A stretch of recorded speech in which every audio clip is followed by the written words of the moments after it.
Browns now still have money to spend. They still have some needs. Do you expect anything to happen in the next couple of weeks? I know.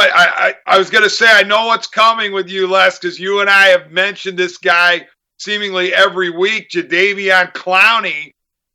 Back in the news today, Adam Schefter on ESPN Cleveland on the radio show for them.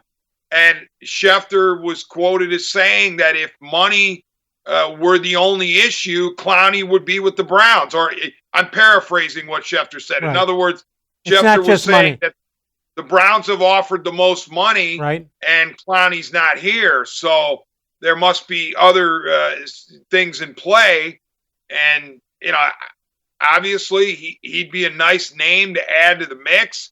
But the questions about Clowney have included motivation, how motivated is he going to be once he gets a certain amount of money.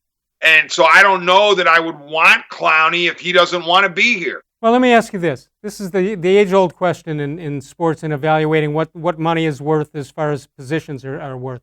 If they like him and the money is there, as opposed to if they like him except there's a couple of question marks they have, why should that change the money? If the money is right, the attitude is wrong. In other words, if the attitude passes mustard with them, the money shouldn't make a difference. You either want them or you don't want them. True. Maybe Jadeveon Clowney is holding out for more money somewhere else. Maybe he thinks he can get more cash somewhere else, and until and unless he does, he's going to make the Browns wait. That's possible. Who am I to tell Jadeveon Clowney what to do? But it certainly sounds like an attractive situation. You get to be a bookend of Myles Garrett, and you get to be on a young, developing defense. I don't see how he could hold anything against this coaching staff, because the coaching staff is relatively new.